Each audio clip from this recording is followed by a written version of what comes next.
Welcome back to Georgina Life. And you know what? I think Ed did really great with that crowd. But all kidding aside, we are back with Edward Ward, and he's going to tell us about the art of the deal, I think.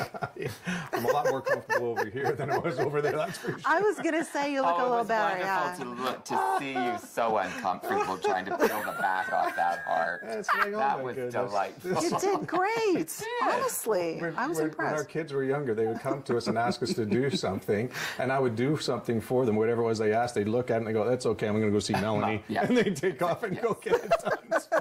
Your lovely wife is going to appreciate that glass. She's very artistic. Yes. Definitely so. Yes. So we're going to talk about a deal, right? People always ask you about deals. Well, I mean, that seems to be the biggest thing, is people are always asking about, you know, the best deal that is out there. So, I mean, I've been doing this 20 years. So a deal is a very subjective term, right? So that's one of the things that I've come to learn is, for different people, that means different things. So you really have to sit down. We actually have a 4-page questionnaire that we sit down and go over with all our clients so that we can get a better feel for what it is that they're capable of doing, willing to do, comfortable doing, whatever, right? Because if someone comes to you and they aren't able to do a lot on their own and they have to contract work out, well, now we're talking about a completely different number that you have to take into the equation, right? So what one person deems to be a deal may be a deal breaker for somebody else, right? So we have to be really, really careful when we're doing that. Now, there's a lot of different types of deals that are out there.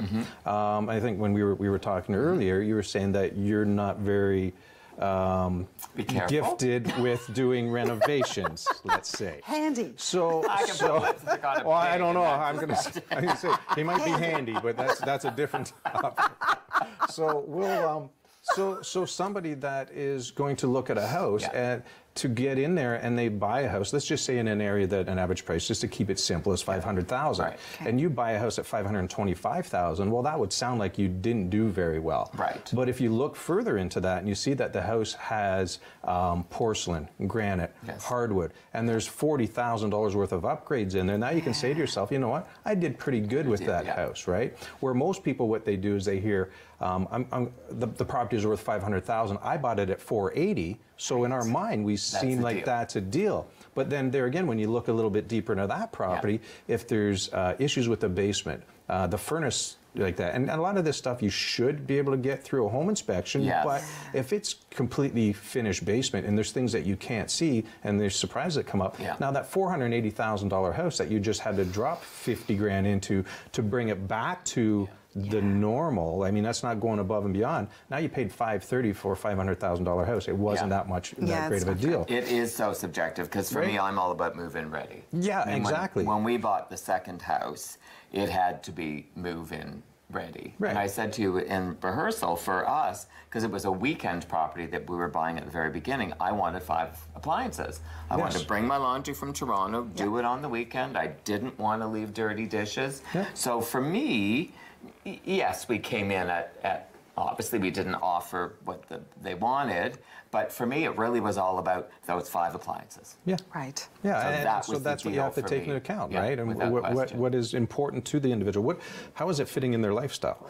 What is it giving them, right? So I mean, that's part of what we go through when we go through the 4-page questionnaires, to get a very good feel for what the people are trying to accomplish in buying the next property. What is very important to them, making sure that we have that in there, and that we're not breaking the bank at the same point in time with them, that we're taking everything into consideration. So there are actually areas that we can look at in a couple of different areas that we have access to, being licensed realtors, that we can look at certain specific criteria to find where some of the better deals are. So, you know, if anyone's working with a realtor, they can get in and look at certain areas.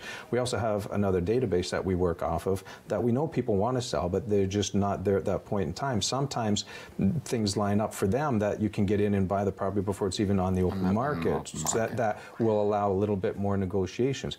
And that's probably the biggest part. Understanding the market, knowing that you're going into it, doing a cost approach analysis on it, meaning, you know, what did these houses have and where does this one have, and how is it really priced compared to the market, so that you know the actual numbers to see, you know, if this house has 2-car garage, this car has a single-car garage, you're going to get more over here. But if you pay the same price, you really didn't get that extra added benefit. So would you say that the average consumer does see a deal beyond a price?